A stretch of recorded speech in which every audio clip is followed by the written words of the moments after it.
Hello students, मैं आपको आज एक स्पेशल क्लास देने जा रहा हूं जो आईआईटी जी मेन और एडवांस्ड के लिए होगा।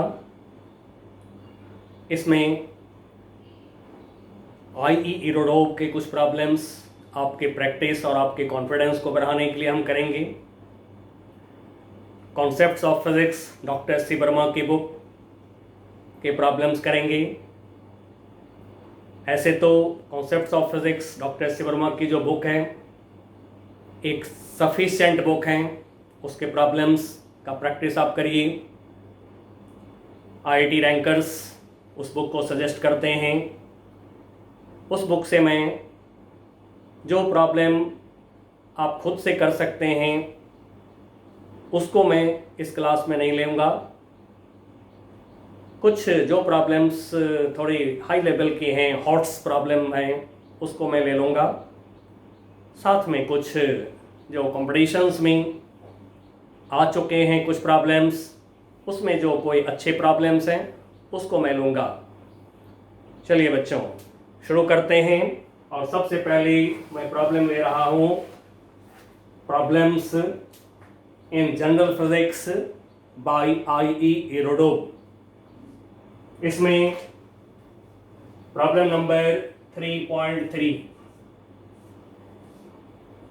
बच्चों, प्रॉब्लम्स आप सुनिए और आप उसको नोट कर लीजिए या फिर आप बुक खरीदिए, अपने पास में रखिए और उससे प्रॉब्लम देखिए। क्वेश्चन है, two small equally charged spheres each of mass m are suspended from the same point by silk threads of length L. Full stop. The distance between the spheres x less than L. Full stop. Find the rate dq by dt with which the charge leaks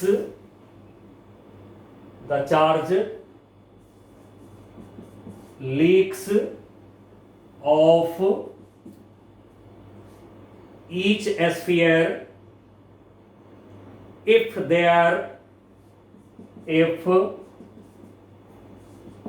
their approach velocity varies as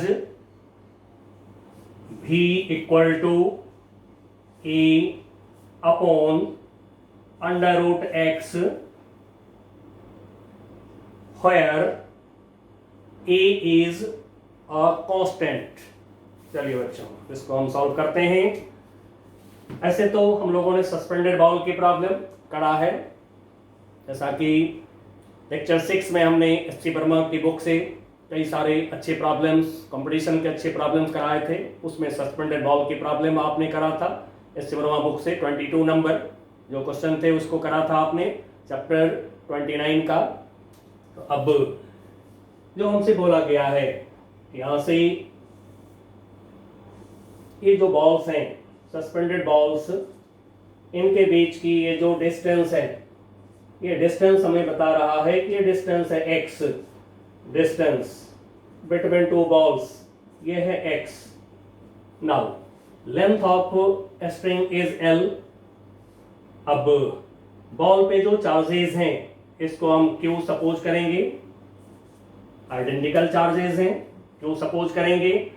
अब जैसा कि हम लोगों ने काम किया है suspended ball में, जो मैंने आपको तरीका सिखाया है, तो उसमें हम क्या करते हैं, कोई भी एक बॉल पर, कोई भी एक स्फीयर पर हम फोर्स दिखाते हैं। और जैसा कि मैंने आपको टूल्स एंड टेक्निक में बता दिया है कि फोर्स की प्रॉब्लम जिसमें मास दिए गए हैं उसको आप 3 स्टेप्स में सॉल्व करिए। पहला स्टेप फोर्स को दिखाना है, दूसरा स्टेप फोर्स को रिजॉल्व करना है along line of motion, perpendicular to line of motion, and third step में जाकर के along line of motion resultant force निकाल के m into a। Perpendicular to the line of motion, resultant force निकाल करके m into a। बच्चों tools and technique को regular देखते रहिएगा। नाउ दिखाते हैं फोर्सेस। बॉडी का वेट mg वर्टिकली डाउनवर्ड, इसको ये रिपेल करा, electric force Fe। Now string में टेंशन इन स्ट्रिंग T। और बच्चों जैसा कि मैंने आपको बताया है लेक्चर 6 में कि हमेशा सस्पेंडेड बॉल की प्रॉब्लम करने के समय एक वर्टिकल लाइन आपको ड्रॉ हमेशा करना है। वर्टिकल लाइन ये हमेशा ड्रॉ करिए। अब ये वर्टिकल लाइन क्या होगा, ये जो x लेंथ का लाइन है इसके मिडिल पॉइंट पर परपेंडिकुलर, जैसे perpendicular eight middle point of the line joining two charges, यहां पर मैं लिख रहा हूं C। अब इस एंगल को थीटा सपोज करेंगे तो ऑब्वियसली ये भी एंगल थीटा हो जाएंगे, क्योंकि इक्विलैटरल आइसोसेलेस ट्रायंगल है। वर्टेक्स पर ये दोनों एंगल इक्वल हो जाएंगे। नाउ अब फर्स्ट स्टेप हो गया हमारा, फोर्स दिखाना हो गया। अब हम आते हैं रिजोल्यूशन के लिए। तो रिजोल्यूशन किसको करेंगे, ये फोर्स ऑलरेडी मोशन के लाइन पर है, क्योंकि जो टू लाइक चार्जेस बॉडी है रिपेल करेगा तो ऐसे चलेंगे, ये मोशन का लाइन हो गया, इस पे ये परपेंडिकुलर हो गया।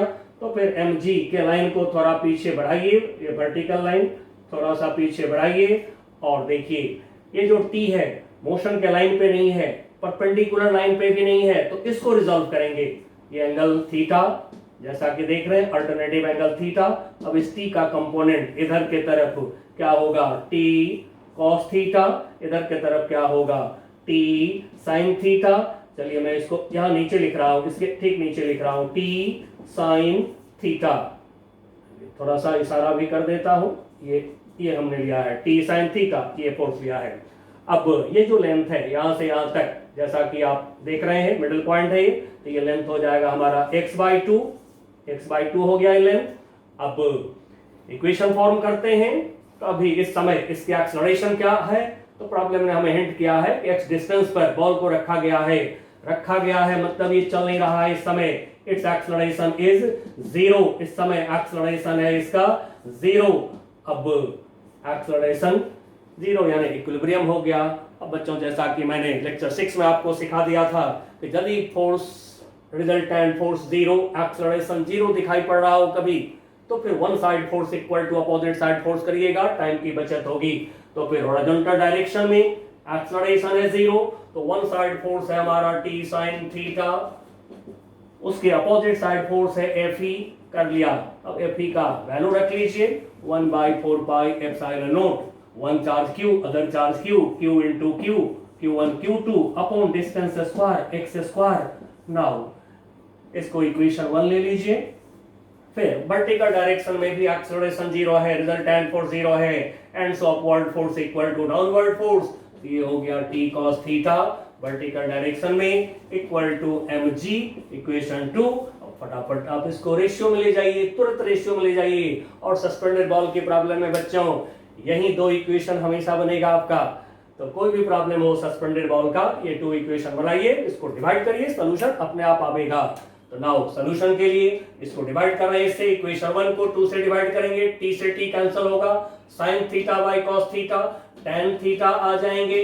Now tan theta equal to 1/4 pi epsilon naught q square upon x square upon mg, equation 3 इसको सपोज कर दे रहा हूं। नाउ अब हमें tan थीटा की वैल्यू चाहिए। अब बच्चों जैसा कि मैंने आपको पिछले क्लास में भी बताया है कि जब एंगल बहुत छोटे होते हैं तो sin theta equal to theta, tan theta equal to theta, and so आप sin theta equal to tan theta कर सकते हैं। तो थीटा इज वेरी स्मॉल, और ये प्रैक्टिकली याद रखिएगा कि जब कभी भी सस्पेंडेड बॉल होगा ये एंगल छोटा होगा ही होगा practically. Now theta is very small, therefore theta equal to tan theta equal to sin theta. अब ये जरूर याद रखिएगा, cos थीटा इक्वल टू 1, जैसा कि हमने बता दिया है लेक्चर 6 में।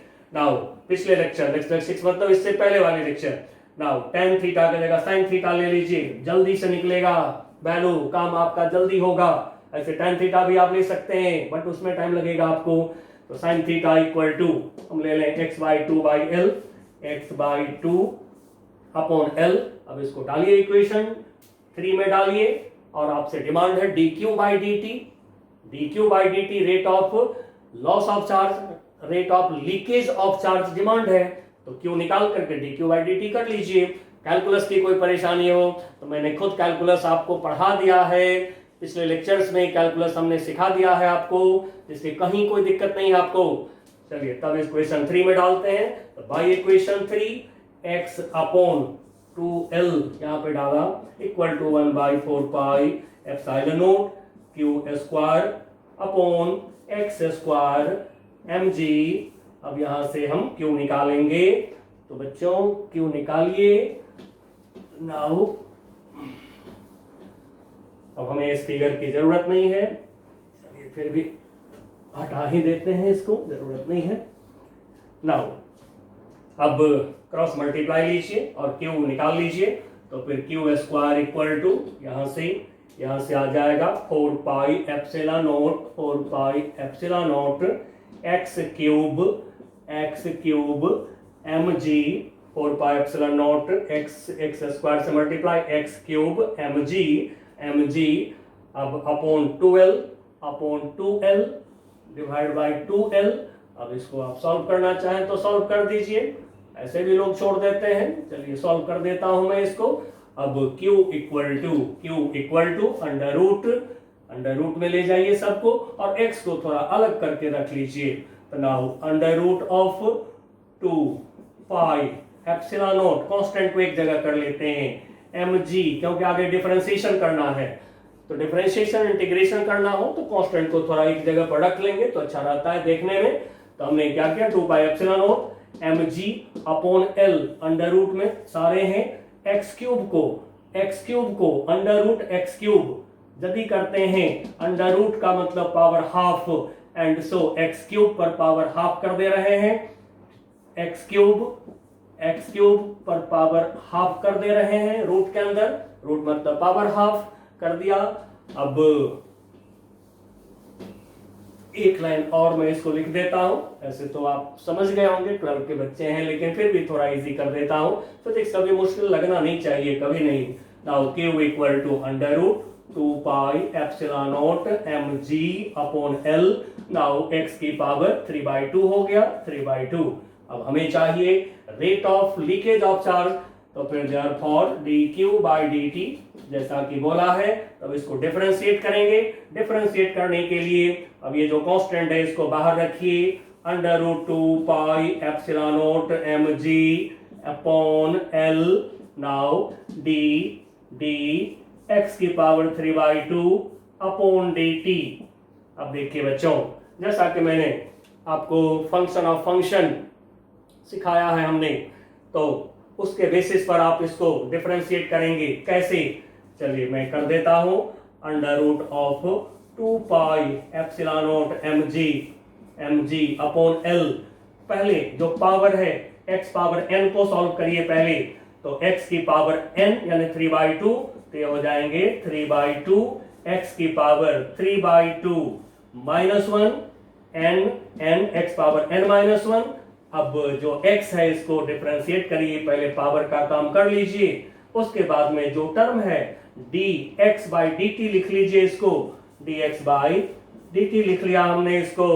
अब ये हो गया हमारा under root of 2 pi epsilon naught mg upon l into 3/2 x की पावर 3/2 -1, x की पावर हाफ हो गया, x की पावर हाफ हो गया।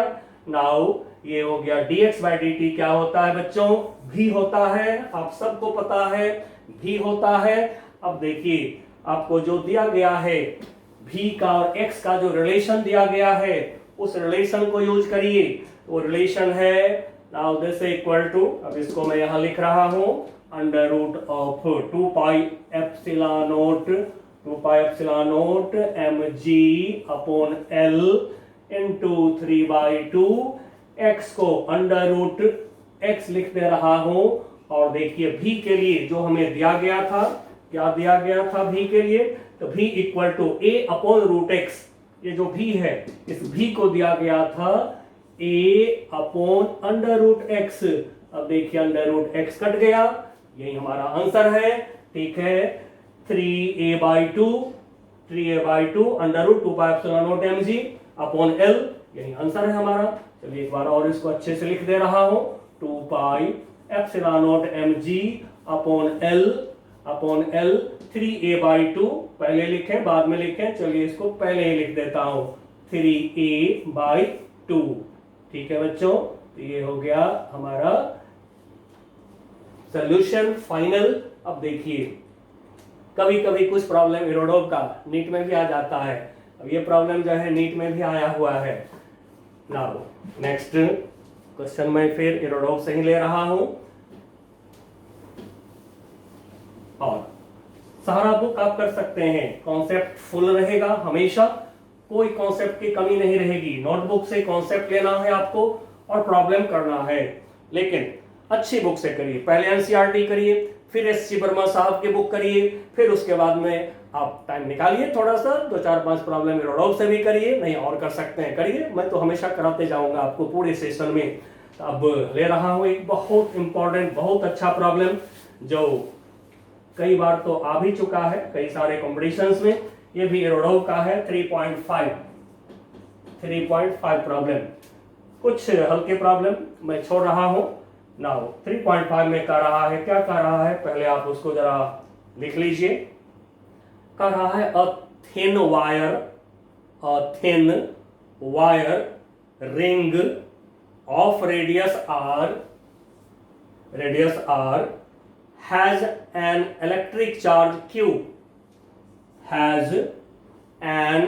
electric charge q, full stop. What will be the increment of the force? What will be the increment of the force stretching the wire if a point charge q naught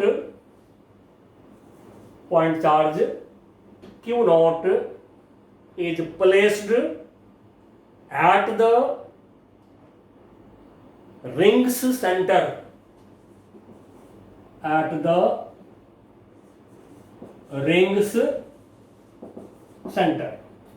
चलिए बच्चों देखते हैं, इसको solve करते हैं, देखते हैं हमें क्या मिलता है।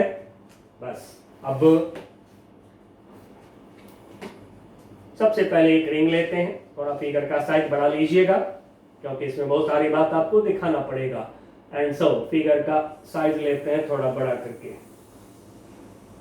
ये ले लिया हमने सर्कुलर रिंग, सर्कुलर बोले तो भी ना बोले तो भी रिंग सर्कुलर ही लीजिएगा, ऐसे तो बोल देते हैं लोग प्रॉब्लम में।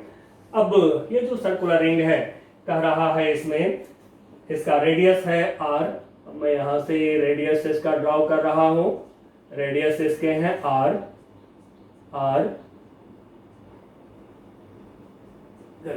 एंड चार्ज है इस पर q, यूनिफॉर्मली डिस्ट्रीब्यूटेड चार्ज है इस पर q। अब q मतलब प्लस q समझेंगे, ये ध्यान रखिएगा। नाउ ऐसे मैं दिखा भी देता हूं, पूरे पर यूनिफॉर्मली डिस्ट्रीब्यूटेड चार्ज है q पूरे पर। चलिए अब एक चार्ज q नोट को रखा गया है, सेंटर पे रखा गया है। अब हमें पूछ रहा है what will be increment of force in stretching the wire. ये जो वायर है इसको स्ट्रेच होने में कितनी फोर्स इंक्रीज हुआ है। चलिए बच्चों आपने टेंशन के बारे में पढ़ा है क्लास 11 में, हमने भी थोड़ा सा इससे पहले सस्पेंडेड बॉल की प्रॉब्लम में टेंशन की बात करी है। टेंशन क्या है, तो जब कभी भी कोई भी स्ट्रिंग जब स्ट्रेच होता है तो उसमें फोर्स ऑफ इलास्टिक रिएक्शन जो अराइज होते हैं उसी को टेंशन बोलते हैं। तो देखिए ये जो प्लस चार्ज है, ये प्लस चार्ज इनके बीच में रिपल्सन होगा, तो ये plus charge in plus charge को जब रिपेल करेगा तो फिर क्या होगा, ये सारे चार्ज से दूर हटने की कोशिश करेगा, रिंग का साइज बड़ा होना चाहेगा, मतलब कि ये पूरा का पूरा रिंग जो है स्ट्रेच हो जाएंगे तो इसमें टेंशन आ जाएगा। अब यही टेंशन हमसे पूछ रहा है प्रॉब्लम। इस तरह से लैंग्वेज थोड़ा बहुत बदल सकता है प्रॉब्लम का, लेकिन बच्चों जो कॉन्सेप्ट्स आपके नोटबुक में है उस पर भरोसा रखिएगा, उसी को पढ़ना है, टूल्स एंड टेक्निक की मदद लेनी है और आपको प्रॉब्लम सॉल्व करना है। जो मैंने शुरू में बोला है वही करना है आपको। तो चलिए अब इसको सॉल्व करने के लिए सोचते हैं। अब कूलम्स लॉ बॉडी के लिए तो है नहीं, पॉइंट चार्ज के लिए है। तो पॉइंट चार्ज कहां से आएगा? तो उसके लिए हम लोग करते क्या है, बिल्कुल छोटा सा लेंथ लेंगे, डीएल लेंथ लेंगे। तो डीएल का मतलब क्या होता है? Length tends to 0। जब हम लोग इस पे चार्ज लेंगे डीक्यू, तो डीक्यू का मतलब क्या होगा? Charge tends to 0। तो हो गया एकदम टेंस टू 0। जब लेंगे तो इसका मतलब क्या हो गया? Point charge, point length. तो अब ले रहे हैं, कहीं पर भी ले सकते हैं, बट मैं यहां पे ले रहा हूं, यहां पर ले रहा हूं छोटा सा एलिमेंट। ये लिया छोटा सा एलिमेंट। अब ये ले लिया हमने, थोड़ा डार्क कर देता हूं। अब ये जो एलिमेंट है, ये छोटा सा एलिमेंट, ठीक है, इस एलिमेंट की लेंथ है dl और इस पे जो चार्ज है, इस चार्ज को मैं बोल रहा हूं dq। अब आप जो है सबसे पहले dq का पता लगा लीजिए। कैसे पता लगावे? वेरी सिंपल, यूनिटरी रूल लगा लीजिए। तो चलिए पहले लेते हैं length of ring. Length of ring this is equal to 2 pi r। जो रिंग का लेंथ होगा 2 पाई r होगा। Now charge on unit length, charge on unit length, क्या कहिए charge per unit length. Charge per unit length को linear charge density भी बोलते हैं लोग। तो लीनियर चार्ज डेंसिटी मैं लैम्डा लिख देता हूं यहां पर, आगे जो आप पढ़ेंगे तो लैम्डा को लीनियर चार्ज डेंसिटी कहते हैं लोग। Charge per unit length, charge on unit length is lambda of ring. तो ये हो जाएंगे हमारे, ये हो जाएंगे, this is equal to charge ring पर है Q, रिंग की लेंथ है 2 पाई r, 2 पाई r से डिवाइड कर लिया। और इजी समझा देता हूं आपको, length 2 pi r has charge Q, therefore length 1 unit length has charge Q upon 2 pi r। अब यही चार्ज पर यूनिट लेंथ को कहते हैं लैम्डा। एकदम इजीली हैंडल करिए, कोई दिक्कत नहीं है, कोई भी बुक में दिक्कत नहीं होता है यदि कॉन्सेप्ट किसी बच्चे का क्लियर है। नाउ तो ये हमने लैम्डा निकाला। अब आते हैं डीएल लेंथ में कितना चार्ज होगा। तो जरा यहां से दिखा देता हूं एक बार। लेंथ डीएल हैज चार्ज, तो यूनिट लेंथ में चार्ज लैम्डा है, तो डीएल लेंथ में चार्ज क्या होगा? तो equal to this is lambda into DL कर देता हूं, या Q into 2 pi r into DL कर लीजिए। तो now charge dq on small element of ring of length dl। Now ये जो dq हो गया हमारा लैम्डा इनटू dl, बाद में लैम्डा की वैल्यू रख लेंगे हम लोग, टर्म को छोटा रखिए अभी, तब आपको इस पर चार्ज मिल गया। अब बच्चों इन दोनों के बीच में रिपल्सन फोर्स होगा। ये क्यू नोट चार्ज इसको रिपल करेगा ऊपर के तरफ, एंड सो ये ऊपर के तरफ जो है हमारे रिंग के छोटे से एलिमेंट पर फोर्स लगेंगे। इस फोर्स को डीएफ बोल लीजिए, because force is very small, D लगा हुआ है सारे टर्म में, एंड सो स्मॉल फोर्स है, तो फिर डी लगा के डिनोट करिए। अब फर्दर डीएफ को निकाल लें हम पहले। अब तो DF force, electrostatic force DF on element DF equal to 1/4 pi epsilon naught, 1 charge Q naught, other charge dq, तो Q1 Q2 upon distance square, दोनों के बीच में डिस्टेंस क्या है? रेडियस स्क्वायर हो गया। अब आप यहां पर dq के जगह पर रख लीजिए, लैम्डा इनटू l रख लीजिए। तो now 1/4 pi epsilon naught Q not D Q के जगह पर लैम्डा इंटू डी एल रख लिया अपॉन आर स्क्वायर, तो ये डी एफ निकल गया। अब बच्चों डी एफ फोर्स की वजह से क्या होगा, रिंग के जो सारे जो एलिमेंट हैं वो बाहर की तरफ भागना चाहेगा, बाहर की तरफ फोर्स फील करेगा, तो क्या होगा, ऐसे रिंग स्ट्रेच होगा तो रिंग में टेंशन आ जाएंगे, वायर में टेंशन आ जाएंगे। तो यही जो टेंशन डेवलप हुआ इसी को इंक्रीमेंट ऑफ फोर्स कहेंगे, क्योंकि पहले से तो था नहीं ये फोर्स आया, ये फोर्स डेवलप कर गया तो फोर्स बढ़ गया कितना, जितना कि टेंशन है। अब हम टेंशन दिखाना चाहेंगे इस एलिमेंट पर, ये जो एलिमेंट हमारा है इस पर टेंशन दिखाने की अब हम कोशिश करेंगे। तो टेंशन तो पुलिंग फोर्स है, ये जो रिंग है इधर, ये जो रिंग है ये अपनी तरफ क्या करेगा, इस एलिमेंट को पुल करेगा, तो बिल्कुल टेंजेंट के अलाउंग ऐसे दिखा लीजिए टेंशन टी। सिमिलरली यहाँ पर भी इधर जो रिंग है वो भी क्या करेगा, इसको अपनी तरफ पुल करेगा, तो बिल्कुल टेंजेंट के अलाउंग दिखा लीजिए टेंशन टी। अब ये जो एलिमेंट है सेंटर पे कितना एंगल फॉर्म कर रहा है, अब मैं एंगल दिखा रहा हूं, ये एंगल दिखा रहा हूं ड्यू टू दिस एलिमेंट। ये जो एंगल है इस एंगल को मैं बोल दे रहा हूं, इस एंगल को बोल रहा हूं डी थीटा। चलिए थोड़ा साइड करके दिखाते हैं, this whole angle is D theta. तो बच्चों क्लियरली ये एंगल हो जाएगा हमारा डी थीटा बाई टू। ये भी एंगल हमारा हो जाएगा इधर वाला, ये एंगल जो है ये एंगल हो जाएंगे, this angle will be D theta by to. ठीक है, रेडियस को मैं यहां लिख दे रहा हूं बगल में, ये रेडियस। अब यहां से अब हॉरिजॉन्टल लाइन में ले रहा हूं, बिल्कुल यहां से ये लिया हमने हॉरिजॉन्टल लाइन, सिमिलरली इधर भी ले रहे हैं हॉरिजॉन्टल लाइन, ये लिया हमने। चलिए अब ये टी की लाइन जो है, इस टी की लाइन को इसमें टच कर दीजिए, टच कर दिया, इस टी के लाइन को भी इसमें टच कर दीजिए, ये जो टी का लाइन है इसको पीछे बढ़ा के इसमें टच कर दीजिए, टच कर दिया। अब ये एंगल आपका by geometry, this angle is D theta by two, this angle is by geometry D theta by two. कैसे, थोड़ा मैं ज्योमेट्री का भी याद दिला देता हूं।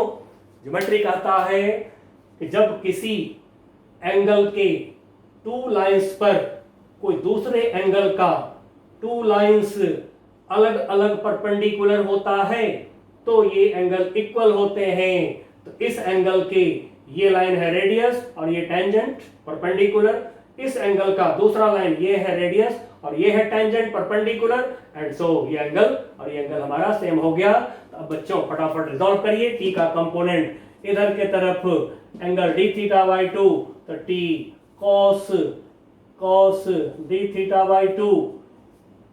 फिर परपेंडिकुलर डायरेक्शन में थोड़ा आगे बढ़ा देता हूं, देखने में आपको बनेगा। तो ये इस टी का कंपोनेंट इधर हो गया कॉस, तो इधर होगा साइन, तो ये हो गया T sine D theta by two. अब इस टी को रिजॉल्व करते हैं, ये एंगल है डी थीटा बाई टू, इधर का कंपोनेंट हमारा होगा T cos D theta by two. तो फिर इस टी का कंपोनेंट इधर के तरफ हो जाएंगे T sine D theta by two. अब देखिए बच्चों, जो हमारा ये जो एलिमेंट है इस पर अंदर के तरफ फोर्स क्या हो गया, resultant force towards centre of ring on it's element bracket में डीएल कर देता हूं पहचानने के लिए। अब इस पे जो रिजल्टेंट फोर्स है अंदर के तरफ, दिस फोर्स इज ऐड कर लीजिए, इसको ऐड कर देते हैं। तो this is equal to T sine D theta by two plus T sine D theta by two, and so 2 से मल्टीप्लाई कर लें, ऐड कर लिया तो ये 2 हो गया। अब बच्चों जैसा कि हम लोग पढ़े हैं, जब एंगल बहुत छोटा होता है तो फिर sine theta equal to theta, तो यहां से साइन को हटा दीजिए तो ये हो गया 2t एंड साइन हट गया तो d थीटा बाई कुछ 2 रह जाएंगे। चलिए ठीक है। अब ये जो टुवर्ड सेंटर जो फोर्स है इस एलिमेंट पर और बाहर जो फोर्स है एलिमेंट पर, बोथ आर इक्वल, क्योंकि एक लिमिट तक रिंग फैल करके स्ट्रेच होकर के रुक जाता है। ऐसा नहीं होता रिंग चलते चलते टूट गया, ऐसा नहीं होता है, थोड़ा सा स्ट्रेच होकर रुक जाते हैं। And so this element is at rest, acceleration is 0 and so one side force equal to opposite side force. तो फिर नाउ df इक्वल टू से 2 cancel equal to t d theta. Now अब यहाँ पे df का हम value रख लें 1/4 pi epsilon naught q not lambda का भी वैल्यू रख लीजिए q अपॉन 2 पाई r, रख लिया लैम्डा का value, dl upon r square. Now this equal to t d theta. अब dl को मैं इधर ले जाता हूं, ठीक है, या फिर d थीटा को इधर ले आइए, t इक्वल टू कर लीजिए, जो मर्जी अब आपकी हो। बट जैसा कि आप पढ़े हैं एंगल और आर्क में जो रिश्ता है, तो ये एंगल है d theta, angle d theta equal to arc की लेंथ कितना है dl, रेडियस क्या है r। अब यहां से मदद ले लेंगे, ठीक है। अब आप चाहें तो d थीटा की जगह पर dl बाई r भी लिख सकते हैं, जैसी मर्जी हो। तो जैसे सॉल्व करना चाहें सोल्यूशन तो आप कर ही सकते हैं, ये भरोसा रखिएगा अपने आप पर कि सोल्यूशन कोई डिफिकल्ट नहीं होगा। 12th के बच्चे हैं, आप कर सकते हैं सोल्यूशन। चलिए मैं यहाँ पे यही रख देता हूँ dl बाई r। तो फिर ये हो गया 1/4 pi epsilon naught q upon 2 pi r square dl and t d theta is dl by r, dl upon r। देखिए dl से dl कट जाएंगे, 1r से 1r कट जाएगा। नाउ t इक्वल टू आ गया, t equal to q naught q numerator में, नीचे solve कर लेते हैं थोड़ा। तो ये हो गया 4 टू जा 8 पाई इंटू पाई स्क्वायर हो गया, epsilon not into r square हो गया। अब ये t निकल गया, हमें इंक्रीमेंट ऑफ फोर्स t निकल गया। थोड़ी सी आंसर कंफर्म कर लेते हैं।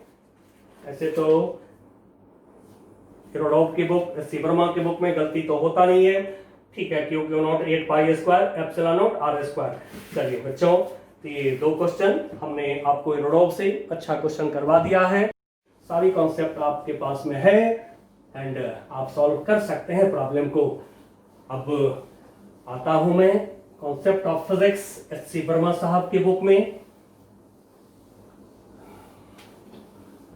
नाउ अब जो कॉन्सेप्ट ऑफ फिजिक्स है एस सी वर्मा साहब की बुक में, इसमें से एक प्रॉब्लम मैं ले रहा हूं। पहले ये प्रॉब्लम भी मैं आपको लिख दे रहा हूं, ठीक है, ये है एग्जाम्पल में, बट इसको मैं यहां पर लिख करके आपको करा दूंगा। ये अपने एनसीईआरटी के अंदर भी है। नाउ क्या है, a thin rod of large length, thin rod of large length. अब लार्ज लेंथ बोले तो आप उसको समझ लीजिएगा इनफाइनाइट लेंथ, लार्ज लेंथ या लॉन्ग वायर बोल देता है, तो लेंथ को इनफाइनाइट समझेंगे आप उसको। Is uniformly charged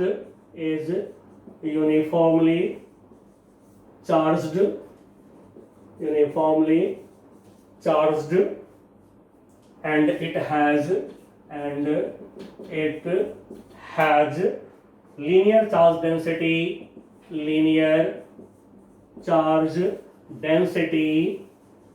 charge density lambda full stop। now find electric field, लिखे बोलता हूं जरा, find electric field at a point at perpendicular distance are from the rod, full stop। चलिए बच्चों, तो ये प्रॉब्लम कई जगह पर है, एरोडोम में भी है, एस्टिवरा साहब की बुक में भी है, एनसीईआरटी में भी है, सही सभी जगह पर है ये। और आप आगे गॉसस लॉ पढ़ेंगे। तो अभी हम लोग लीनियर बॉडी पर काम कर रहे हैं कूलम्ब्स लॉ से, और गॉसस लॉ से हम लोग एरिया वाला बॉडी जैसे सीट ऑफ चार्ज होते हैं उस पर काम करेंगे, वॉल्यूम वाला बॉडी जैसे स्फीयर हो गया, सिलेंडर हो गया, उस पर काम करेंगे भाया गॉसस लॉ। थोड़ा आसान होगा, कूलम्ब्स लॉ से भी कर सकते हैं लेकिन थोड़ा लेंदी होगा, टाइम उसमें ज़्यादा लगते हैं। चलिए तो फिर अब इसको सॉल्व करते हैं। लीजिए एक थिन रॉड, ये ले लिया हमने एक थिन रॉड।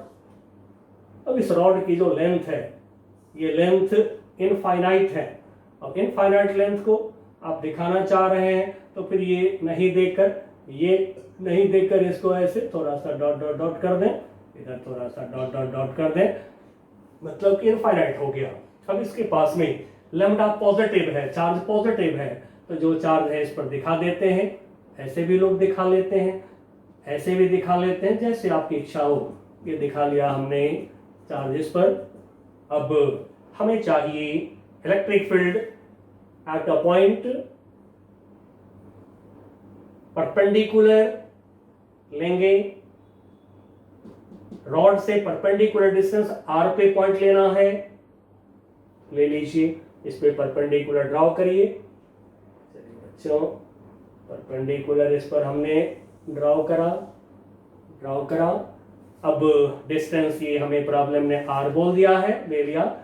अब यहीं पर मैं थोड़ा सा हिंट कर देता हूं आपको, बहुत इजी तरीका है। कोई भी जो यूनिफॉर्म चार्ज डिस्ट्रीब्यूशन होता है, कंटिन्यूअस चार्ज डिस्ट्रीब्यूशन जब होते हैं, तो वहां पर क्या करिए, बॉडी का छोटा सा पार्ट पहले ले लीजिए, छोटा सा पार्ट बॉडी का ले लीजिए, उस पे चार्ज निकाल लीजिए।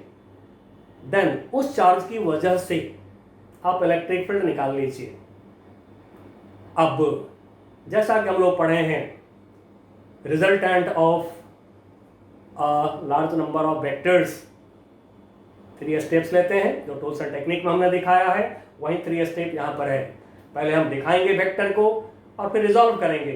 तो सारे वेक्टर को दिखा के रिजॉल्व करेंगे इम्पॉसिबल है। तो करते क्या है कि कोई भी जो लीनियर बॉडी हो, चाहे स्ट्रेट हो या मान लीजिए कि कोई हाफ रिंग हो गया, ये भी लीनियर बॉडी हो गया, तो इसमें क्या करिए, पहले मिडिल पॉइंट पर परपेंडिकुलर ऐसे ड्रॉ कर लीजिए, और मिडिल पॉइंट से इक्वल डिस्टेंस पर इधर और इधर एलिमेंट ले करके देन यहां पर इलेक्ट्रिक फील्ड दिखा लीजिए।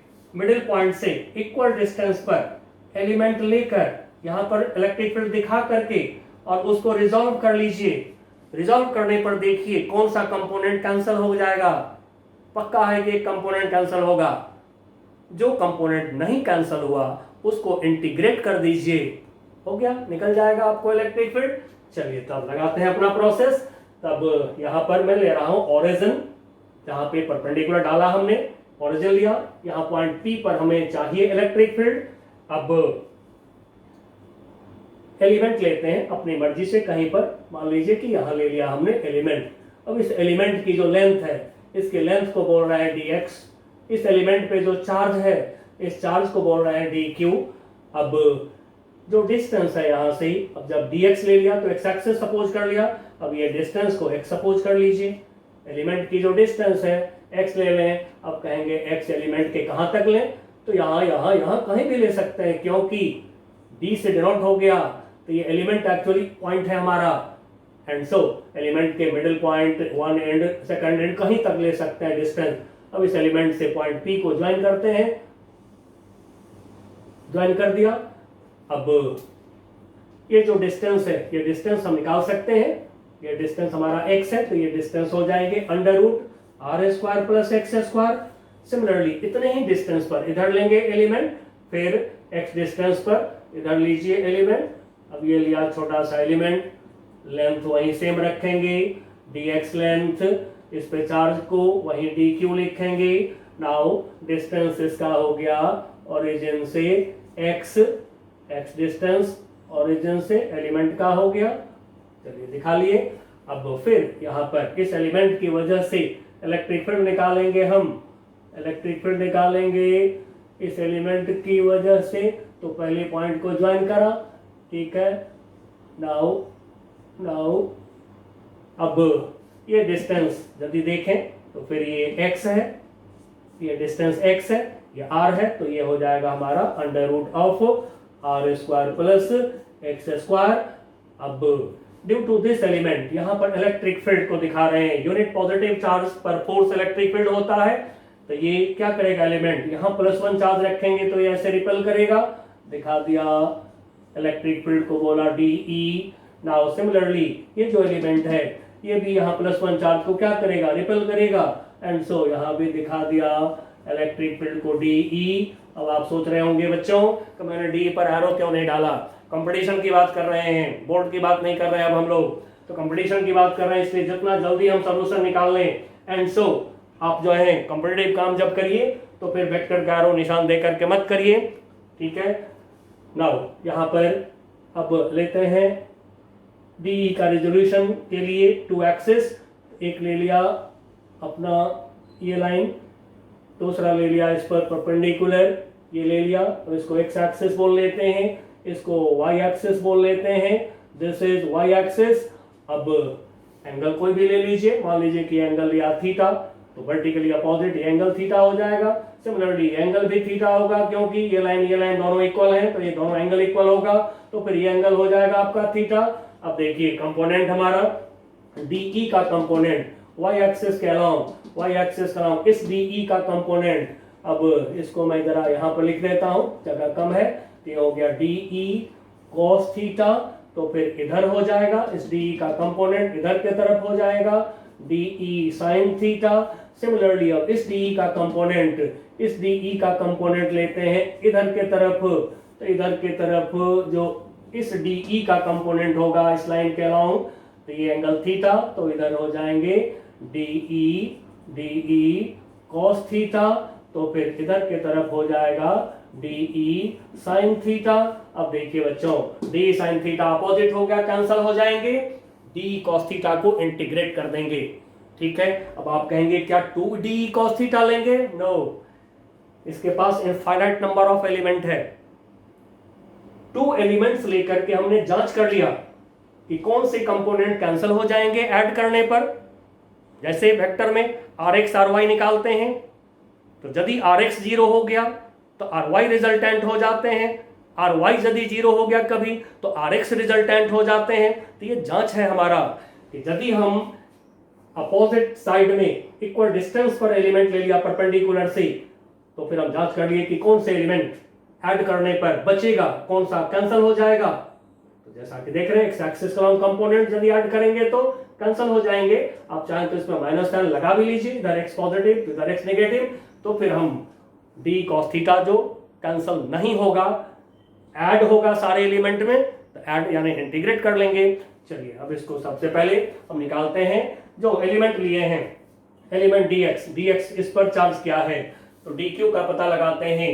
तो जैसा कि लैम्डा होता है चार्ज बाय लेंथ, यानी चार्ज पर यूनिट लेंथ को कहते हैं लैम्डा, तो फिर चार्ज dq हम निकाल रहे हैं, dq इक्वल टू, तो क्या होगा लैम्डा इनटू लेंथ, तो लैम्डा इनटू dl हो गया। चार्ज ऑन एलिमेंट निकाल लिया, फिर इस एलिमेंट के वजह से निकाल रहे हैं DE electric field, DE electric field due to this element equal to 1/4 pi epsilon naught charge dq upon charge से, जो चार्ज dq है यहां से पॉइंट P का जो डिस्टेंस है, डिस्टेंस का स्क्वायर करेंगे रूट हट जाएगा, r square plus a square. Now dq का वैल्यू रख लेते हैं 1/4 पाई एप्सिलॉन नॉट, dq के जगह पर लैम्डा dl। अच्छा यहाँ पर x स्क्वायर है, a स्क्वायर नहीं, x स्क्वायर है, x स्क्वायर। चलिए तो lambda dl D L, 1 second, D L नहीं D X, sorry D X length हम लोगों ने लिया हुआ है, एंड सो डी एल नहीं डी क्यू हो जाएगा हमारा लेमडा इंटू डी एक्स हो जाएगा, डी एक्स, ठीक है। तो डी एक्स हो जाएंगे यहाँ पर, डी एक्स हो जाएंगे, ओके, क्योंकि हम लोगों ने लेंथ डी एक्स लिया हुआ है एलिमेंट का। नाउ अब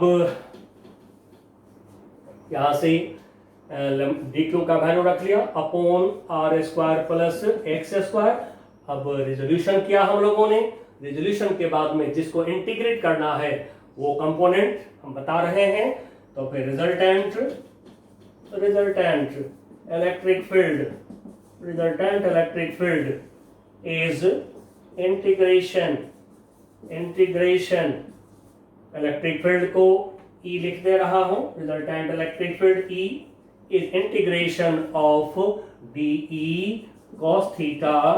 अब DE cos थीटा को वन वेरिएबल में ले आवे और इंटीग्रेट कर दें, क्योंकि वन वेरिएबल आवेगा तभी इंटीग्रेशन होगा। तो DE के जगह पर 1/4 pi epsilon naught lambda dx upon R square plus X square cos theta की वैल्यू रख लें, कोई भी ट्रायंगल से cos थीटा लेंगे तो क्या होगा r upon under root R square plus X square. Now constant को साइड कर लेते हैं, 1/4 pi epsilon naught lambda r को साइड करा अपॉन नीचे R square plus X square power 1 power half, तो पावर हो जाएंगे 3/2 पावर dx। अब इसको इंटीग्रेट कर देंगे, तब इंटीग्रेट कैसे करें, चलिए ऐसे तो आप 12 के बच्चे हैं, इंटीग्रेशन सीखे होंगे जरूर, फिर भी मैं आपको सिखा देता हूं, कोई परेशानी नहीं। नाउ E इक्वल टू, अब E ले रहे हैं इंटीग्रेशन, इसका कर रहे हैं, तो कांस्टेंट को पहले आउट करें, 1/4 pi epsilon naught lambda r, बस ये कांस्टेंट है, ये कांस्टेंट को आउट कर दिया। Integration 1 upon R square plus X square power 3/2 into dx। चलिए अब जो है बच्चों, जो इंटीग्रेट करना है हमें, अब इसको तो इसमें हम थोड़ा विचार कर लें कि अब इसमें लिमिट क्या होगा। तो लिमिट के लिए देखिए, यहां से एक तरफ पॉजिटिव साइड में बढ़ते लेंथ जाएगा इन्फिनिटी पे, इधर नेगेटिव साइड में लेंथ बढ़ते जाएगा इन्फिनिटी, बट वो माइनस इन्फिनिटी लेना होगा, एंड सो लिमिट होगा -इन्फिनिटी टू +इन्फिनिटी। अब इसको कैसे इंटीग्रेट करें, तो चलिए इसको मैं 1 मान देता हूं, और इसके लिए अब थोड़ी सी हम लोग जो मेथड करेंगे, सब्स्टिट्यूशन मेथड यहाँ पे लगाना पड़ता है, तो लगाइए। Let x equal to r tan theta. Now differentiate कर दीजिए थीटा के रेस्पेक्ट में, तो dx अपॉन d theta equal to r tan theta का differentiation sec square theta. Now करते चलिए, अब आंसर अपने आप आवेगा।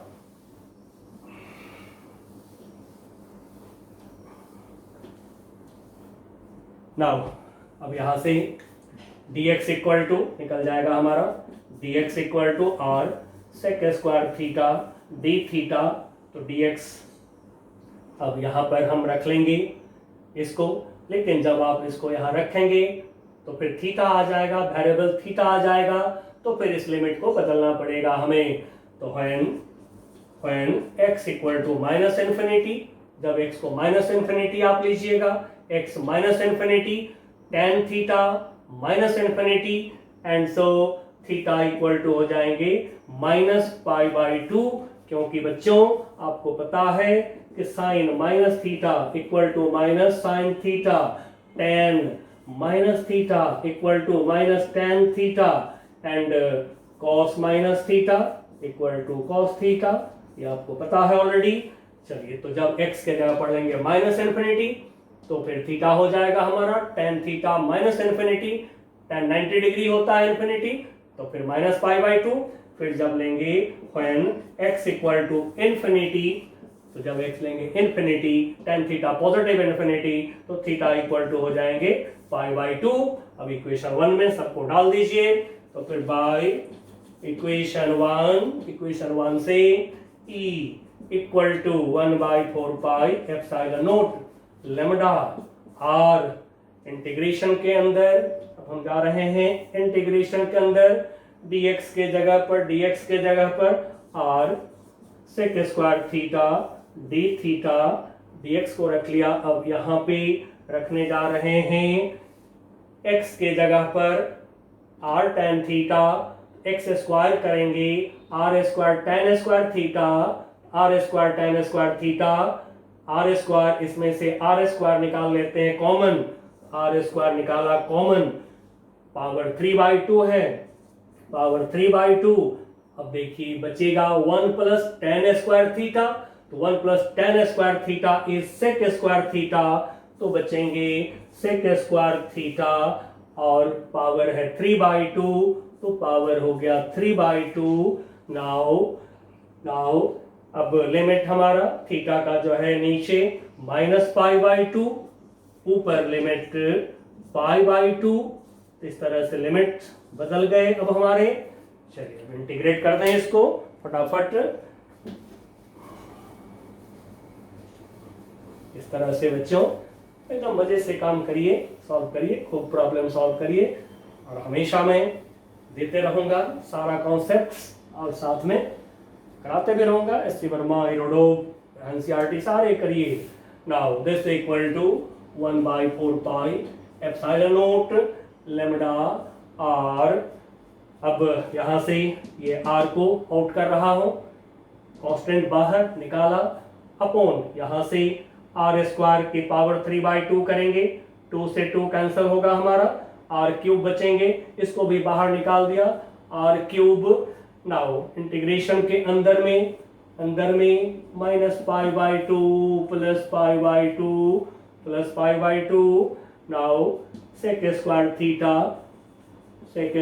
Theta d theta divided by sec square theta की पावर 3/2 है, पावर से 2 से 2 कैंसिल, सेक क्यूब थीटा बचेगा, तो ये हो गया सेक क्यूब थीटा। अब देखिए 2 सेक थीटा और नीचे 2 सेक थीटा कैंसिल होगा, मैं क्यूब को काट देता हूं, तो बच गया सेक थीटा, जाएगा ऊपर कॉस थीटा हो जाएंगे। यहाँ देखिए क्या हुआ, r 2r से 2r कटेंगे, तो नीचे 1r बचेगा। Now 1/4 pi epsilon naught lambda upon r। अब इंटीग्रेशन में -π/2 प्लस π/2, प्लस लिखना जरूरी नहीं होता, मैं छोड़ दे रहा हूँ, चलिए मन हो तो आप लिखिएगा। नाउ सेक थीटा ले गए ऊपर, तो ये हो गया cos थीटा d थीटा। अब cos थीटा का इंटीग्रेशन तो आप सबको आता है, sin थीटा तो रख दीजिए यहाँ पर, sin थीटा लिमिट डालिए। Now 1/4 pi epsilon naught lambda upon r, cos theta का हो गया इंटीग्रेशन, sin थीटा नीचे -π/2 ऊपर प्लस π/2 रखा, sin π/2 1 माइनस sin π/2 1 प्लस 1 हो गया 2, तो फिर 1/4 पाई एप्सिलॉन नॉट। चलिए एक बार ऐसे मैं दिखा देता हूँ, sin π/2 minus sine, now sin -π/2 करेंगे, तो जैसा कि हम लोग पढ़े हैं sin minus theta is minus sine theta, तो sin -π/2 इज माइनस sin π/2, ये कर दिया। नाउ जैसा कि देख रहे हैं 1, फिर ये 1 -1 प्लस 1 2 हो गया, तो ये हो गया 1/4 pi epsilon naught lambda upon r into 2 से यदि इसको सॉल्व कर दें तो 2, ये हो गया आपको lambda upon 2 pi epsilon naught r। अब यही काम, सेम काम हम लोग करेंगे जब गॉस लॉ पढ़ेंगे, इसके बाद आगे पढ़ेंगे जस्ट इसके बाद ही, तो वहां पर हम लोग करेंगे due to uniformly charged cylinder, long wire, electric field, यही रिजल्ट आएगा।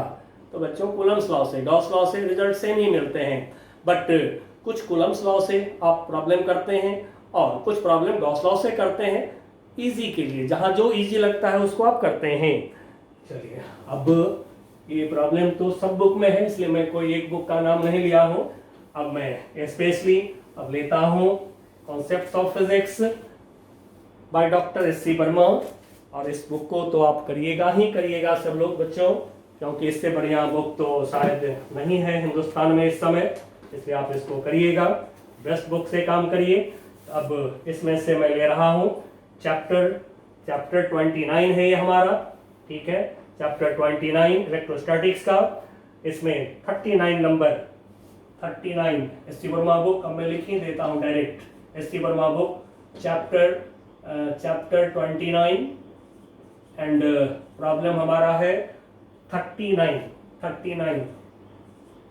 Positive charge Q is distributed uniformly on a circular ring of radius r.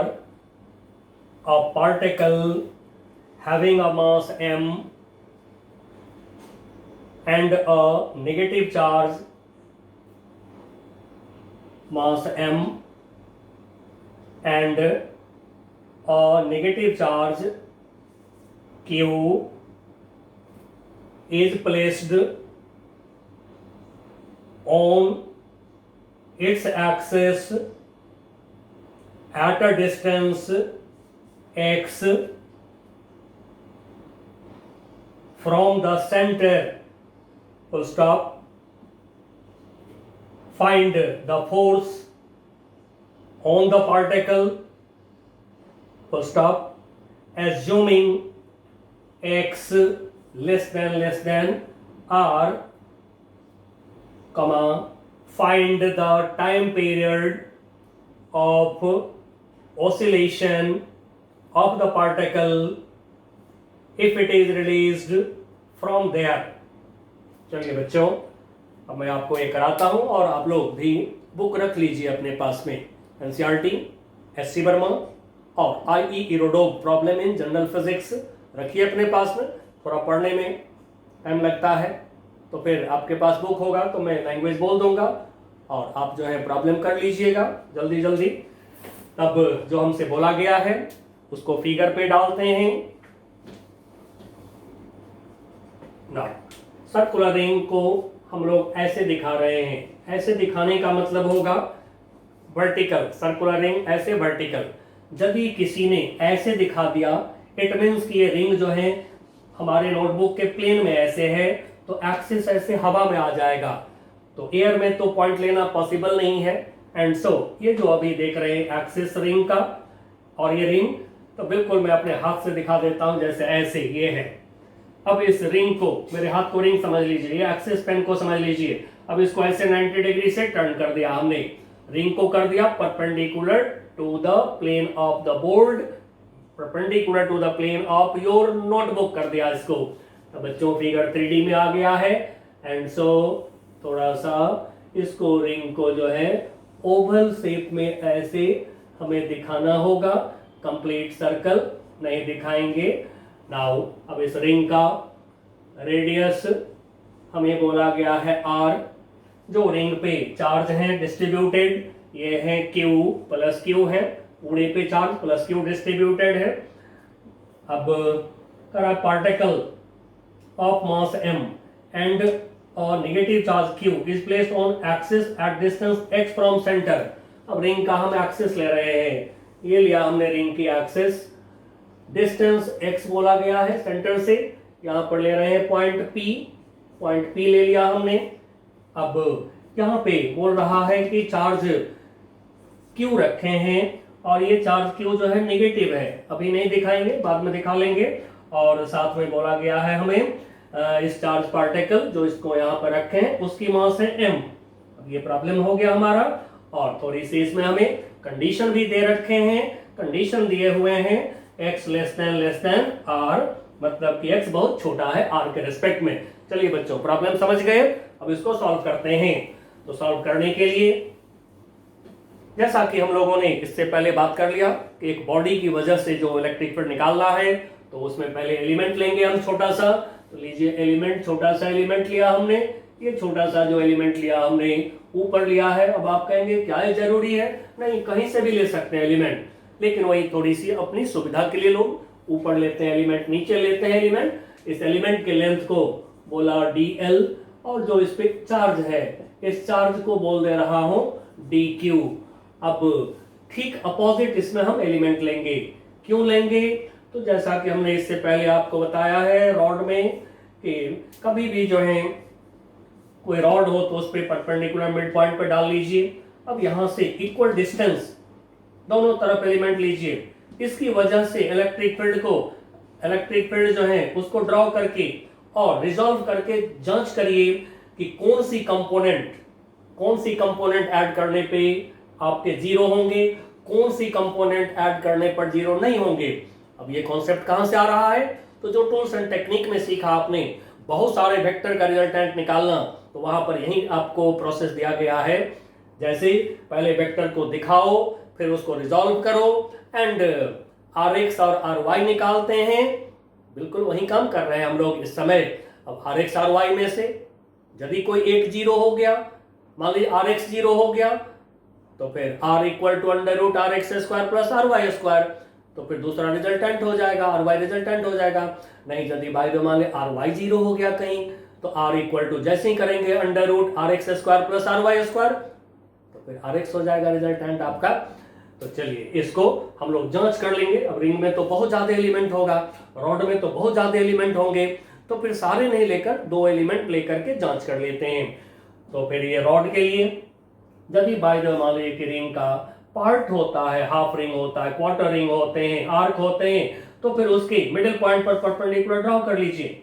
इस परपेंडिकुलर से इक्वल डिस्टेंस पर या कहिए इक्वल एंगल पर आप ऐसे एलिमेंट ले लीजिए और इस एलिमेंट की वजह से इलेक्ट्रिक फील्ड दिखा लीजिए। दिखा करके along X Y axis resolve करिए और देखिए कौन सी कंपोनेंट कैंसिल होगा। जो कैंसिल नहीं होगा उसको इंटीग्रेट कर दीजिए। चलिए बच्चों, अब इसको हम कंप्लीट करते हैं अपना काम जो ऊपर है। तो इसमें हम लोग फुल रिंग है ये, तो फुल रिंग में आमने सामने एलिमेंट लेते हैं जिसको अपोजिट एलिमेंट कहते हैं। तो फिर ये अपोजिट एलिमेंट का भी लेंथ, इसका भी लेंथ हम रखेंगे dl। जो इस पे चार्ज है इसको भी हम बोलेंगे dq।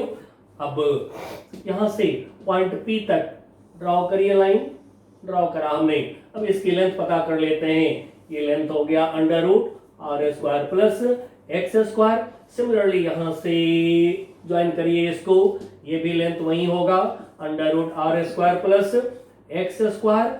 अब यहाँ पर इलेक्ट्रिक फील्ड दिखाते हैं पहले। ये जो एलिमेंट है आपका पॉजिटिव है, क्योंकि चार्ज जो है Q पॉजिटिव पूरे रिंग पर यूनिफॉर्मली डिस्ट्रीब्यूटेड है। तो ये जो चार्ज है dq पॉजिटिव, यहाँ यूनिट पॉजिटिव चार्ज को रखेंगे तो ऐसे रिपेल करेगा। तो फिर ये ऐसे रिपेल कर दिया। इलेक्ट्रिक फील्ड को dE बोलिए, क्योंकि चार्ज कम है, छोटे चार्ज है, तो उनके कारण इलेक्ट्रिक फील्ड भी छोटा होगा। नाउ फिर यहाँ जो नीचे जो चार्ज है इसकी वजह से यहाँ पर यूनिट पॉजिटिव चार्ज पे फोर्स ये रिपेल करेगा। तो यूनिट पॉजिटिव चार्ज यानी +1 चार्ज पर फोर्स इलेक्ट्रिक फील्ड होता है। अब एरो जो है नहीं दिया हूं मैं जानबूझ करके, क्योंकि कंपटीशन में जल्दी काम करना है, तो ऐसे दिखाइए, अपना काम करिए। हाँ, यदि 12वीं के बोर्ड का एग्जाम है तो तब यहाँ पर एरो दे देंगे, तो तब एक को DE बोलिए तो दूसरे को DE डैश कर लीजिएगा, नाम बदल लीजिएगा खाली बोर्ड में, क्योंकि वहां तो लोग देखेंगे आपका स्टेप। चलिए यहाँ तो जल्दी करने की बारी है हमारी। तो अब दिखाया इसको, अब DE को रिजॉल्व कर लेंगे। जो 2 एलिमेंट्स लिए हैं नीचे ऊपर आमने सामने, इनके इलेक्ट्रिक फील्ड को रिजॉल्व कर लेंगे। अब अलोंग एक्स एक्सिस ले लेते हैं, अलोंग वाई एक्सिस, ये वाई एक्सिस ले लिया हमने। चलिए पॉइंट P को जरा यहाँ दिखा लें। अब कोई भी एक एंगल ले लें, जो मर्जी हो, ये एंगल ले लें, ये एंगल ले लें, जो आपकी इच्छा हो। चलिए मैं ये वाला एंगल लेता हूं, दिस एंगल इज थीटा। तो फिर DE का कंपोनेंट इधर के तरफ करेंगे तो ये होगा हमारा DE cos थीटा। तो फिर परपेंडिकुलर के तरफ कंपोनेंट हमारा होगा DE sin थीटा। सिमिलरली इस DE का भी एंगल होगा थीटा, क्योंकि ये स्ट्रक्चर और ये स्ट्रक्चर दोनों तो सेम है। एंड सो सिमिलरली DE का कंपोनेंट इधर करेंगे तो ये होगा हमारा DE cos थीटा। तो फिर इधर की तरफ कंपोनेंट हो जाएंगे DE sin थीटा। अब जैसा कि हम लोग पढ़े हैं कि जब वाई एक्सिस ऊपर पॉजिटिव लिया है तो नीचे निगेटिव, और कंपोनेंट्स तो कोऑर्डिनेट्स है तो माइनस साइन दे दिया। अब देखिए बच्चों क्लियरली दिख रहा होगा कि जब इसको ऐड करेंगे तो क्या होगा 0, तो फिर डी ई cos थीटा को इंटीग्रेट कर देंगे हम। अब थोड़ा सा हम राइटिंग कर लें, तो चलिए लिखते हैं। सबसे पहले चार्ज डी क्यू का पता लगाते हैं।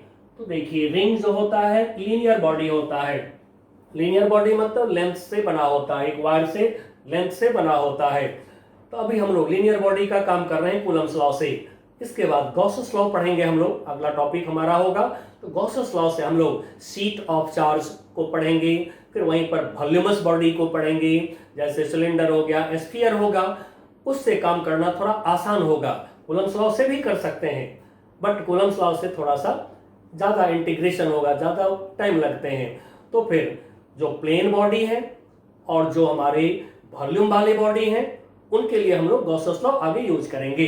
तो अभी जो है लीनियर बॉडी में लीनियर चार्ज डेंसिटी निकाल लीजिए, मतलब चार्ज पर यूनिट लेंथ निकाल लीजिए। तो लेते हैं पहले रिंग की length, length of ring, length of ring. अब रिंग की जो लेंथ है यानी कि सरकमफेरेंस, तो आप जानते हैं 2 पाई आर, 2 पाई आर हो गया।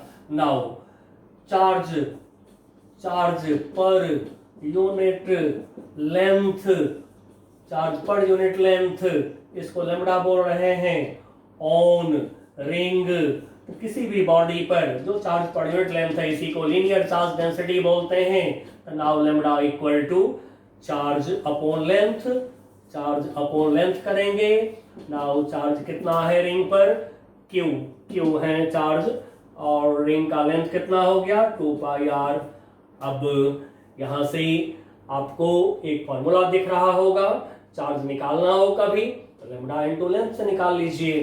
तो फिर अब जो डी क्यू चार्ज है डीएल लेंथ के एलिमेंट पर है, तो फिर यहां पर हम लोग निकाल लें charge on small, charge on small element of length DL, DL. अब डीएल लेंथ पर चार्ज क्या है डी क्यू, तो D Q charge equal to, charge equal to lambda into length, तो लैम्बडा इनटू डीएल, लैम्बडा की value रख लीजिए।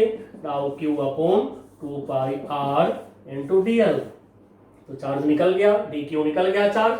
अब इलेक्ट्रिक फील्ड ले लेते हैं। तो at point P electric field DE, electric field DE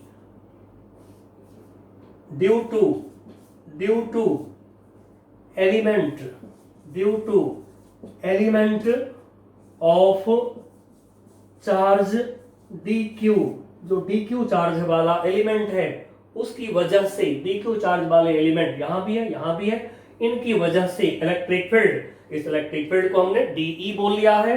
अब हमें डीई इलेक्ट्रिक फील्ड हमें चाहिए। तो बच्चों इलेक्ट्रिक फील्ड का फॉर्मूला आपको ऑलरेडी अब पता है, तो फिर लगाइए इलेक्ट्रिक फील्ड का फॉर्मूला। तो डीई इक्वल टू हो जाएंगे 1/4 pi epsilon naught charge D Q, charge D Q से पॉइंट की डिस्टेंस का स्क्वायर, रूट हट जाएंगे, R square plus X square. अब 1/4 pi epsilon naught D Q का हम वैल्यू रख लेते हैं। तो डी क्यू का value Q upon 2 pi R DL. Now Q का डी क्यू का वैल्यू रख लिया, नीचे R square plus X square. अब यदि आप 12 वोल्ट में इलेक्ट्रिक फील्ड निकाल रहे हैं ड्यू टू द रिंग, तो थोड़ा सा एक लाइन लिख दीजिएगा, क्या, resolving DE due to opposite elements sum of components along y-axis is 0, so resultant electric field is integration of dE cos theta। Board के एग्जाम में लिख दिया क्योंकि टॉपिक बोर्ड में भी आता है। तो फिर जो फिगर में दिख रहा है वो एक बार बोल दीजिए कि y कंपोनेंट कैंसिल हो जाएगा, and so resultant electric field जो है x कंपोनेंट का इंटीग्रेशन होगा।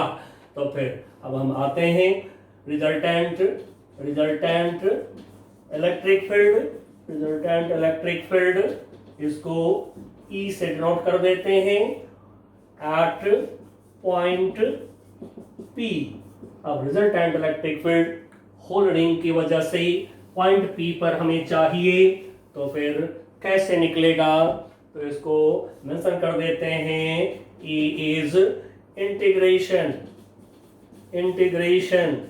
Of D E cos theta. अब मैंने लैंग्वेज में ये लिख दिया है, कई सारे बुक्स में कई सारे लोग जो पढ़ा रहे हैं, ऑनलाइन क्लासेस ले रहे हैं, यूट्यूब पे भेज रहे हैं अपना वीडियोस, मैं देखा हूं उसमें लोग क्या करते हैं कि ऐसे integration D E cos theta ऐसे लिख देते हैं, नीचे ऊपर लिमिट नहीं डालते हैं। बच्चों आप बोर्ड देंगे, यदि बोर्ड में यदि ऐसे लिख दिया आपने तो यहीं पर इसको काट देगा आपको। क्यों? क्योंकि आपने लिमिट नहीं डाला, यहाँ पे इनडेफिनिट इंटीग्रेशन आप कर रहे हैं, और इनडेफिनिट इंटीग्रेशन कर रहे हैं तो प्लस सी कांस्टेंट तो कर नहीं रहे हैं, तो फिर ये तो गलत हो गया हमारा। इनडेफिनिट इंटीग्रेशन में अननोन कांस्टेंट ऐड करना होता है, एंड सो जिन बच्चों को बोर्ड देना है वो सावधान रहिएगा, ऐसे मत डालिएगा। कंपटीशन में तो टिक लगाना है तो वहां पर आप कर लिए, नो प्रॉब्लम, इसलिए बोर्ड में ऐसे लिख देना चाहिए। ठीक है कि हम इसको इंटीग्रेट करेंगे, हमें रिजल्टेंट इलेक्ट्रिक फील्ड ई मिलेगा। तो ये टॉपिक बोर्ड में भी आता है, इसलिए मैं इतना क्लियर कर दे रहा हूं आपको। तो डी ई कॉस थीटा को हमें इंटीग्रेट करना है, तो उसके लिए पहले वन वेरिएबल हम लाएंगे, वन वेरिएबल आवेगा तभी इंटीग्रेशन होगा। तो चलिए डी ई कॉस थीटा को वन वेरिएबल में हम लाते हैं, दिस इक्वल टू तो डी ई का जो वैल्यू है 1/4 pi epsilon naught Q upon 2 pi R dl upon R square plus X square. अब cos थीटा की वैल्यू लेते हैं, तो चलिए बच्चों यहां से जैसा कि देख रहे हैं वर्टिकली अपोजिट एंगल इक्वल, ये एंगल हम थीटा ले लें। Now cos theta equal to हो जाएंगे हमारे, cos थीटा इक्वल टू हो जाएगा x upon under root of R square plus X square. Now this equal to 1/4 pi epsilon naught Q X को साइड कर लेते हैं, डी में एल वेरिएबल है, इंटीग्रेशन में एल वेरिएबल होगा, तो क्यू एक्स अपॉन नीचे 2 पाई आर और R square plus X square को वन टर्म लीजिए, पावर इस पर 1 है, पावर इस पर हाफ है, 1 प्लस हाफ पावर को ऐड करेंगे, R square plus X square की पावर 1 प्लस हाफ 3/2 हो जाएंगे। अब डीएल को बाद में लिख लेते हैं, अब ये डीएल जो है वेरिएबल है, चलिए अभी थोड़ा फिगर को हटाना पड़ रहा है, ठीक है। नाउ अब ये यहां से अब लेंगे E equal to resultant electric field, E equal to integration करेंगे तो 1/4 pi epsilon naught Q X upon 2 pi R square plus X square raised power 3/2 integration dl। अब बच्चों लेंथ की जो शुरुआत होती है वो जीरो से हमेशा शुरुआत होती है, सारे स्केल लेंथ वाला देखिएगा जीरो से शुरू होता है। टाइम के स्टार्टिंग भी, मोशन का टाइम, किसी प्रोसेस का टाइम भी जीरो से शुरू होता है, इस बात को हमेशा याद रखिएगा। तो इनिशियल लेंथ जीरो, और अब पूरी रिंग लेंथ ले लेंगे रिंग का, होल रिंग का, मैं थोड़ा मिटा रखा हूं अभी रिंग का पार्ट। तो होल रिंग जो लेंगे तो उसका लेंथ क्या होगा 2 पाई आर। बस अब आप इसको इंटीग्रेट कर दीजिए, integration dx equal to X आप सबको पता है, तब इसको इंटीग्रेट कर देंगे हम लोग। चलिए अब मैं पूरे रिंग को शो कर रहा हूं क्योंकि प्रॉब्लम में आगे भी हमारे पास में पार्ट्स हैं, इसलिए रिंग को पूरा मैं कंप्लीट कर दिया हूं। चलिए इसका जरूरत है हमें अभी। Now this equal to 1/4 pi epsilon naught Q X 2 pi R square plus X square की पावर 3/2।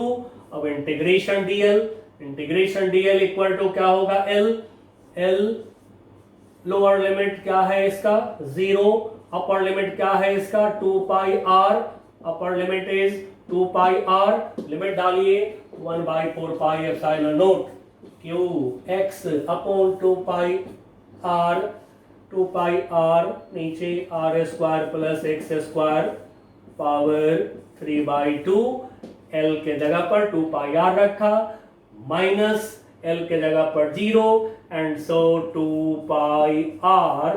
नाउ थोड़ा सॉल्व करें तो देखिए यहां से 2 पाई आर कैंसल हो गया, आ गया हमारे पास में जो टर्म आया है this is E equal to, मैं लिख देता हूं और एज फार्मूला इसको याद भी रखिएगा, तो कई सारे प्रॉब्लम आपको आसानी से सॉल्व भी हो जाएंगे।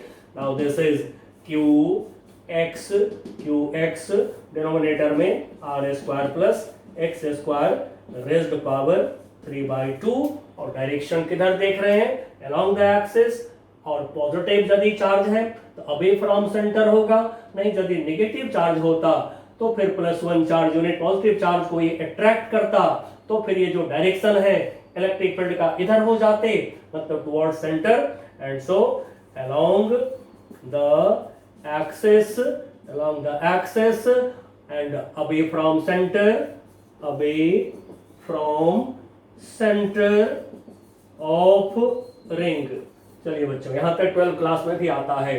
अब थोड़ी सी यहां पर ऐसे प्रॉब्लम में तो नहीं बोले हैं, लेकिन थोड़ा सा एक काम मैं एक्स्ट्रा कर रहा हूं यहाँ पर। वो क्या कर रहा हूं कि यदि रिंग के सेंटर पे आ जाए हम, और ये बहुत इंपॉर्टेंट रिजल्ट होगा, यहीं पे हम निकाल लेते हैं क्योंकि इसकी बहुत जरूरत है हमें। एट सेंटर ऑफ रिंग के सेंटर पे x की वैल्यू क्या लेंगे हम, 0, तो x इक्वल टू हो गया 0, जब x 0 डालेंगे जैसे ही न्यूमरेटर में 0, पूरा टर्म 0 हो जाएगा, तो E इक्वल टू 0। ये रिजल्ट बच्चों जरूर याद रखिएगा, क्योंकि इस पर बहुत इंपॉर्टेंट प्रॉब्लम मैं आपको सिखाऊंगा।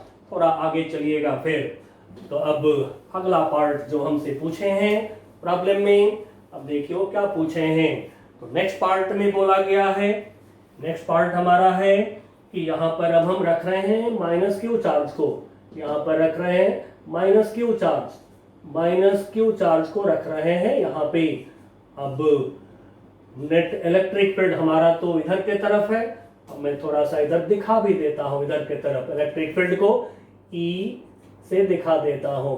अब ये इलेक्ट्रिक फील्ड रिंग के सेंटर से दूर के तरफ यहाँ -q चार्ज को रखे। अब बच्चों आपने पढ़ा हुआ है, मैंने पढ़ा रखा है आपको, नेगेटिव चार्ज पे फोर्स इलेक्ट्रिक फील्ड के अपोजिट होते हैं, तो फिर इस नेगेटिव चार्ज पे जो फोर्स होगा इलेक्ट्रिक फील्ड के अपोजिट, मतलब कि टुवर्ड सेंटर ऑफ रिंग होगा। लेकिन इसमें एजम्पशन दे रखे हैं, एजम्पशन है कि x r, तो if x r मतलब x बहुत छोटा है, तो फिर यहां से x को हम फेंक देंगे, यहां से नहीं, मल्टीप्लिकेशन डिवीजन में नहीं नेग्लिजिबल करिएगा कभी, एडिशन सब्ट्रैक्शन में होता है नेग्लिजिबल।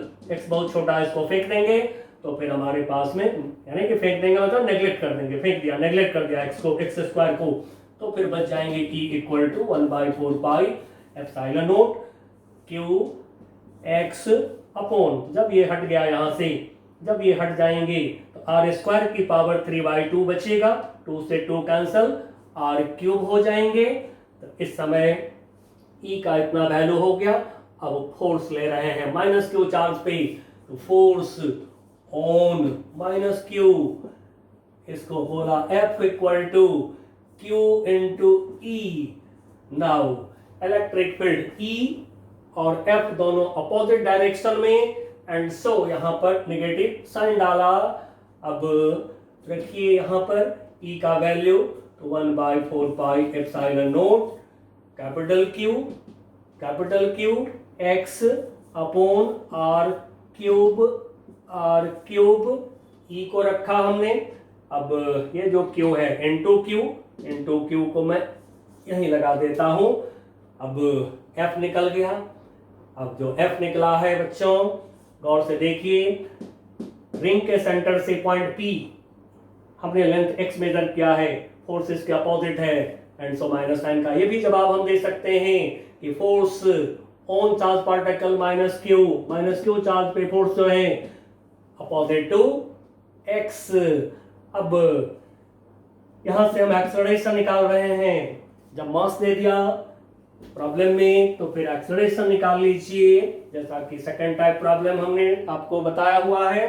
तो फिर acceleration of minus Q charge, अब acceleration A equal to force by mass, now this equal to 1/4 pi epsilon naught capital Q small Q upon R cube, and mass से divide ले रहे हैं m इंटू एक्स, इक्वेशन 1। अब देखिए बच्चों, मैंने SHM आपको सिखा दिया था टूल्स एंड टेक्निक में, अब देखिए उसकी जरूरत आन पड़ी हमें। अब आपको आराम से यहाँ दिख रहा होगा कि एसएचएम का आ गया है इक्वेशन कैसे। तो आपको पता है in SHM acceleration is equal to minus omega square X, पर ओमेगा स्क्वायर क्या होता है? कांस्टेंट। नाउ इक्वेशन 2, दोनों इक्वेशन को कोई कंपेयर करके तुरंत बोल देगा कि पार्टिकल जो होगा चार्ज पार्टिकल माइनस क्यू जो चार्ज पार्टिकल है एसएचएम करेगा। कैसे? तो देखिए एक्सेलरेशन जगह acceleration, negative negative, constant constant, ठीक है, ये कांस्टेंट, ये पूरा कांस्टेंट है, ये कांस्टेंट एक्स एक्स पूरा मैच कर गया टर्म। तो बोल दीजिए comparing equation 1 and 2, motion of charge particle is SHM, motion of minus Q will be SHM. अब एसएचएम में टाइम पीरियड का फार्मूला जैसा कि मैंने आपको सिखा रखा है, ऑलरेडी सब कुछ सिखाया जा चुका है आपको। आप पूरा बोल्ड होकर के प्रॉब्लम करिए। तो time period t equal to 2 pi under root x upon a, under root displacement upon acceleration, now this equal to 2 pi under root of, अब निकाल लीजिए इक्वेशन 1 से, x अपॉन ए क्या होगा, ले जाइए a को इधर, x अपॉन ए इसको ले आइए इधर, तो क्या होगा 4 pi epsilon naught, x upon A करें 4 pi epsilon naught r cube m upon capital Q small Q. अब बच्चों देखता हूं कि आंसर क्या है। आंसर हमारा जो है 16 पाई क्यूब। अब 16 पाई क्यूब तो नहीं दिख रहा है आपको, तो फिर अब हम क्या करें? तो कभी भी देखिए कि यदि आंसर मैच ना करे तो फिर आंसर को थोड़ा सा सॉल्व कर लीजिए, मैच कर जाएगा। और यही तो अच्छा ही है, concept of physics SC Verma साहब की जो लिखी हुई है इसमें गलती नहीं है कहीं पर, इसलिए बोल्ड होकर के सॉल्व करते हैं आप, और साथ में आंसर को मिलाइएगा, ठीक है ना, कभी गलत नहीं समझिएगा आंसर को। तो चलिए इसको मैं सॉल्व करके आंसर मिला देता हूं। नाउ स्क्वायर करते हैं, इसको अंदर ले जाते हैं, रूट के अंदर ले जाते हैं। 2 पाई को रूट के अंदर ले गए तो 2 का स्क्वायर 4 करना होगा, पाई को अंदर ले जाएंगे तो पाई स्क्वायर करना होगा हमें, ताकि बाहर निकाले तो 4 का रूट 2 पाई स्क्वायर का पाई हो जाए। बाकी टर्म को जो का तो लिख लीजिए 4 pi epsilon naught r cube m upon capital Q small Q. अब यहाँ पर रूट के जगह पर पावर हाफ दे लीजिए। नाउ 4 जाइए हो गया 16 पाई स्क्वायर पाई क्यूब हो गए epsilon naught r cube m upon capital Q small Q. अब एक बार देख लेता हूं, ठीक है, m पहले लिखा है कोई बात नहीं, आर क्यू, ठीक है बच्चों, आंसर आ गया है। चलिए अब यहाँ तक मैं आपको सिखाया हूँ, कुछ अच्छी प्रॉब्लम कराया हूँ। अब इसके बाद जो है आगे की टॉपिक्स हम पढ़ेंगे, लेकिन प्रॉब्लम पर हम बार बार आएंगे आपके सामने और आपको एससी वर्मा की बुक फुल कराऊंगा, ये मेरा प्रॉमिस है। चलिए बच्चों, बाय बाय।